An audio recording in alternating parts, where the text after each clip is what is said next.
Hi, Samantha. Hello. Hi, Samantha. Hello. Hello, everyone, and welcome back to Samantha Uncut, where I discuss celebrity news, hot topics, reality TV, and so much more. All commentary is alleged and in my opinion, and for entertainment purposes only. Hey, everyone. I hope you all are having an amazing morning, evening, or afternoon, wherever you are.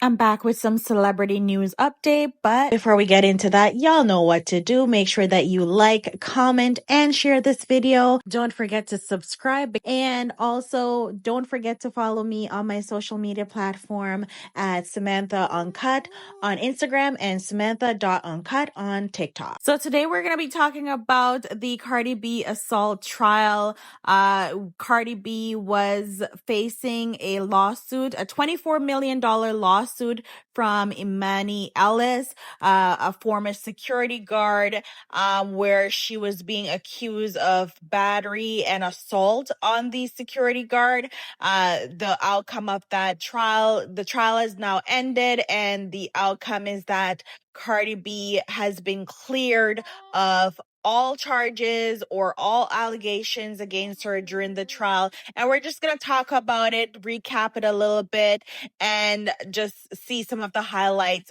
from the trial. So Cardi B is not a stranger to the courtroom. She's been in the courtroom more than once, especially with her last lawsuit between Tasha K, where she won that lawsuit, and now Tasha K has to pay her. Tasha K was accused of allegedly defaming Cardi B by spreading false rumors about her, and she was warned to take those videos down. She didn't do that. Cardi B sued her, and Cardi B won. And that was a real big case back then when it happened. It's still talked about till this day because that case set a precedent based on how bloggers can interact and how they can report on celebrity. Like, you can't just say defaming information about celebrity and think that it's okay to do that. Like, you can get sued. So that case between Cardi B and Tasha K kind of set a precedent on how bloggers, journalists, etc. can move forward with reporting on celebrities. But this lawsuit here between Imani and Cardi B, this is regarding an incident that took place back in 2018 when Cardi B was pregnant with her first child, and she was attending her her doctor's appointment, and she got into an altercation with the security guard. So I'm going to be reading an article from the ABC News that reported on the trial and the outcome of the trial, where Cardi B was cleared of any damages. So the article says that Cardi B has been cleared by a Los Angeles jury in a $24 million lawsuit filed by a security guard who accused her of assault during an alleged incident in 2018. The rapper, whose legal name is Belcalis Marlenis Almanzar, will not have to pay damages to the security guard, Imani Ellis. The former security guard who worked at the Beverly Hills building where Cardi B's obstetrician office was located, claimed the incident left her with lasting physical and emotional scars. She alleged that Cardi B cut her cheek with a 3-inch fingernail and spat on her, saying the attack required plastic surgery and cost her her job after the rapper's celebrity status drew unwanted attention. The article goes on to say that Cardi B was pregnant at the time, and she wanted to keep her pregnancy private with her husband Offset, and she told the courts that Ellis followed her, filmed her on a phone, and refused to give her space. The jury ultimately sided with Cardi B and dismissed the case on all counts. So Cardi B had her doctor testified, as well as the receptionist, who both claimed that they did not witness any altercation between the two. However, they did say that there was an epic yelling match.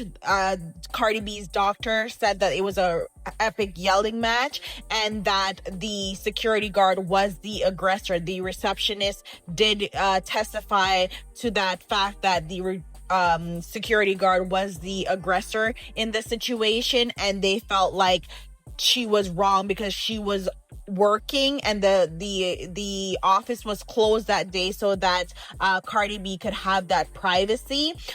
So they all, based on the testimonies in court, the jury, they all agreed based on what evidence was presented that Cardi B was not at fault and that she did not cause any emotional damage or scar to the plaintiff, and she will not be getting a penny. I did tune in to a bit of the court trial as it was going on, and let me tell you that Cardi B is a whole fool. Like, she acted a whole fool in that courtroom, and I found that this trial was a waste of time based on what I was hearing, because even when Imani was testifying, she couldn't even remember some of the details. She said that she was claiming that Cardi B spat on her and Cardi B scraped her with her fingernail and that she took pictures, but for some reason she couldn't find those photos.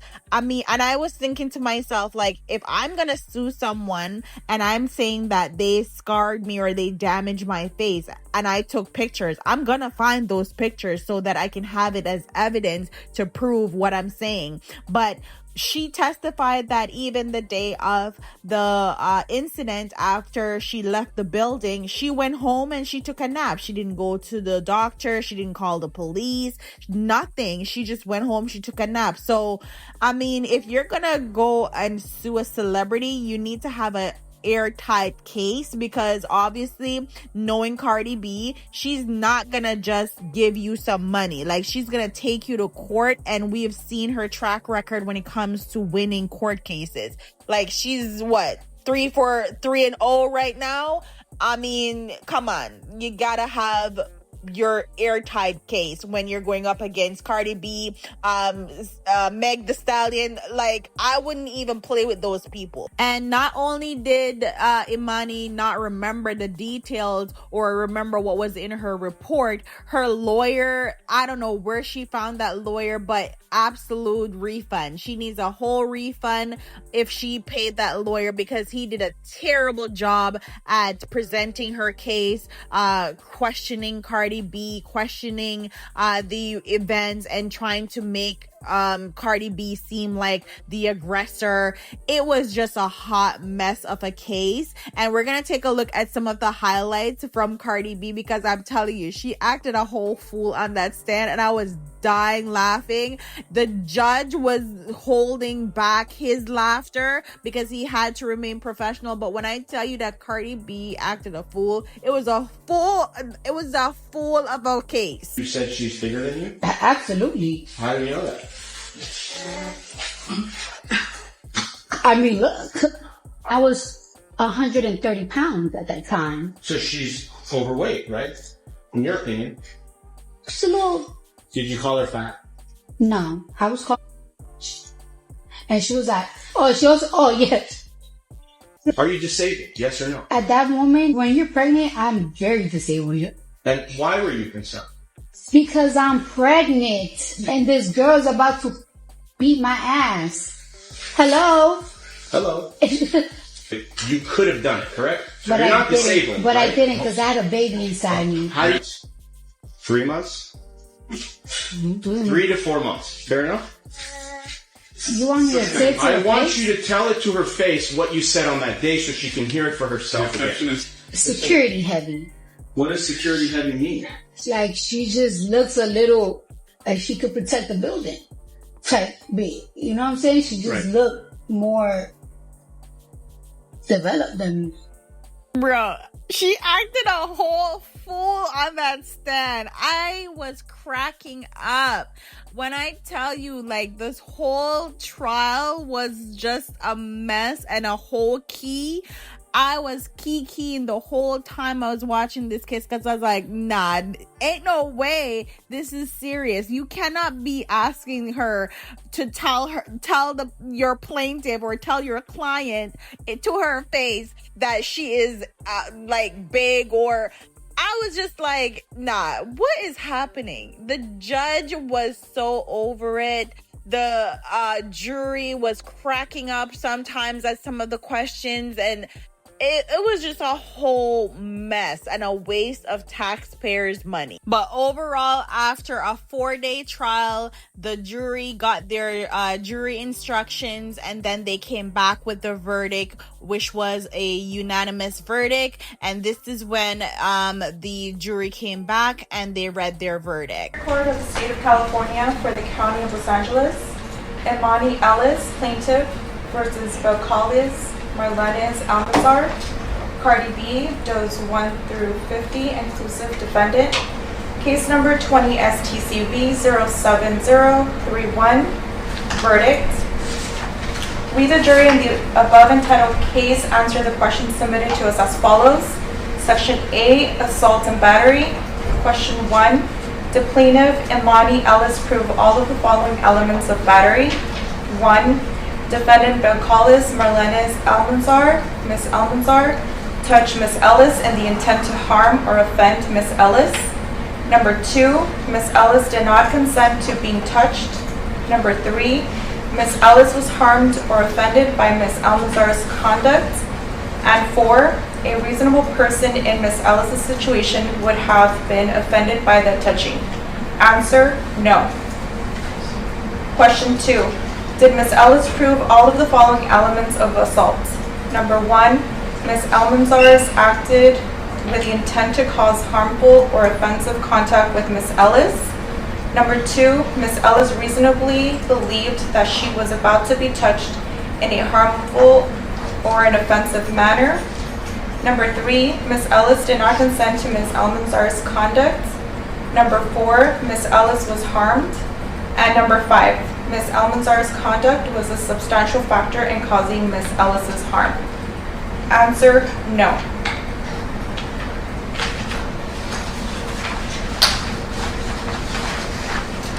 Section B, intentional infliction of emotional distress. Question 5. Did Ms. Ellis prove all of the following elements of intentional infliction of emotional distress? 1. Ms. Almanzar engaged in extreme and outrageous conduct beyond mere insults, threats, indignities, annoyances, hurt feelings, or other trivialities that a reasonable person is expected to endure. 2. Ms. Almanzar intended to cause Ms. Ellis emotional distress. Number 3, Ms. Ellis suffered severe emotional distress. And number 4, Ms. Almanzar's extreme and outrageous conduct was a substantial factor in causing Ms. Ellis to suffer severe emotional distress. Answer, no.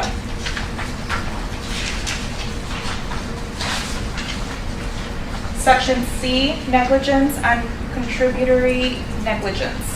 Number 8, did Ms. Ellis prove all of the following elements of negligence? Number 1, Ms. Almanzar was negligent. Number 2, Ms. Almanzar's negligence caused Ms. Ellis to suffer physical harm rather than only emotional distress. And 3, Ms. Almanzar's negligence was a substantial factor in causing Ms. Ellis's harm. Answer, no.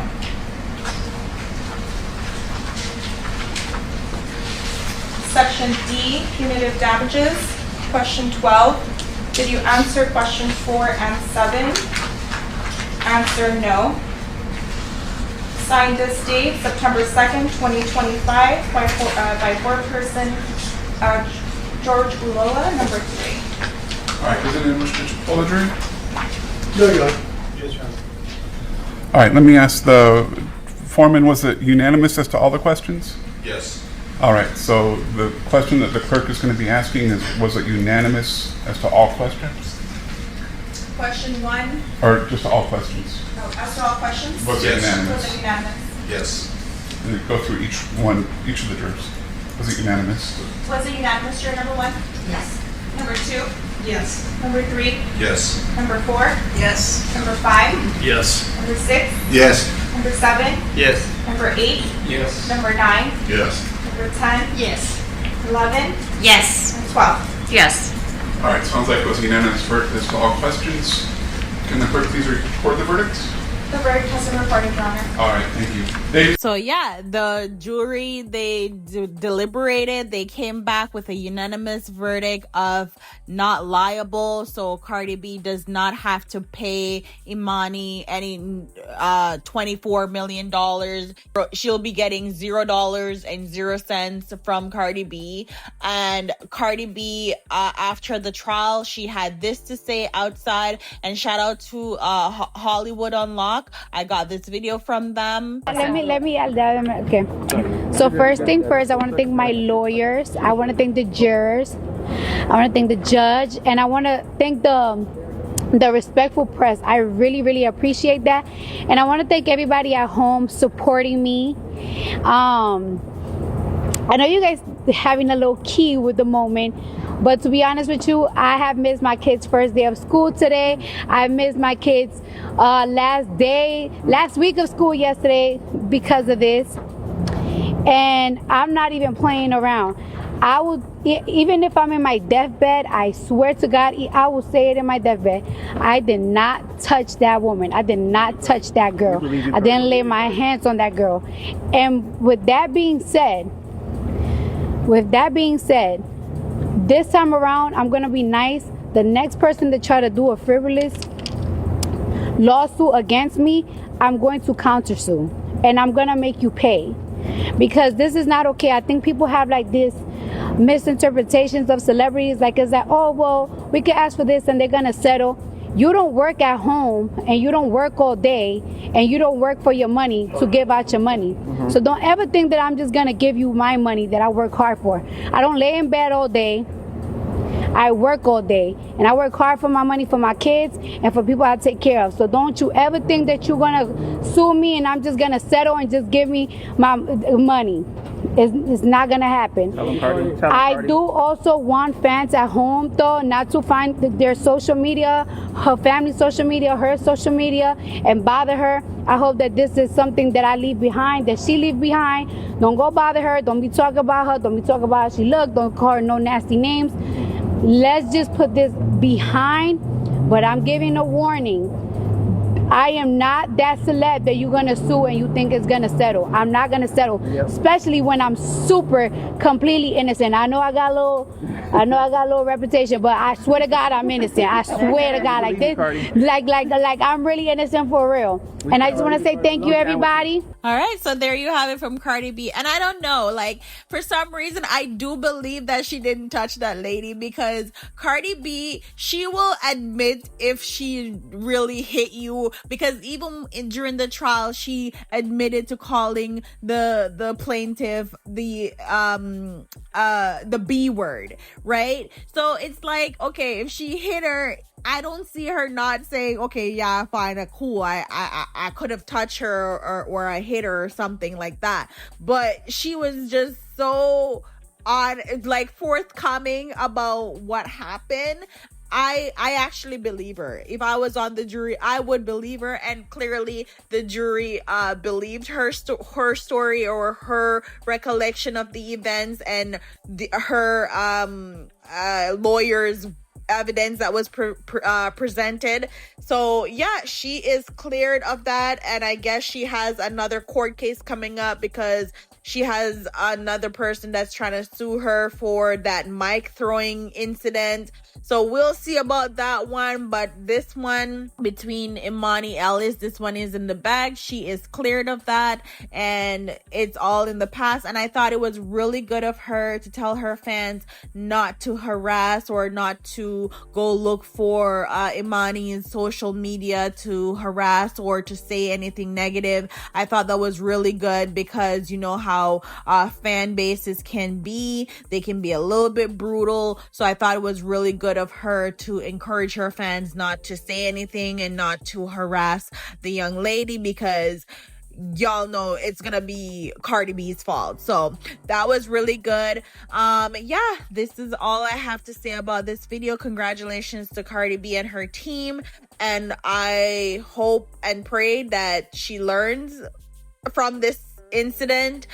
I'm pretty sure she'll be in the news again or in another lawsuit for something else, but we'll be around and we'll see how that goes.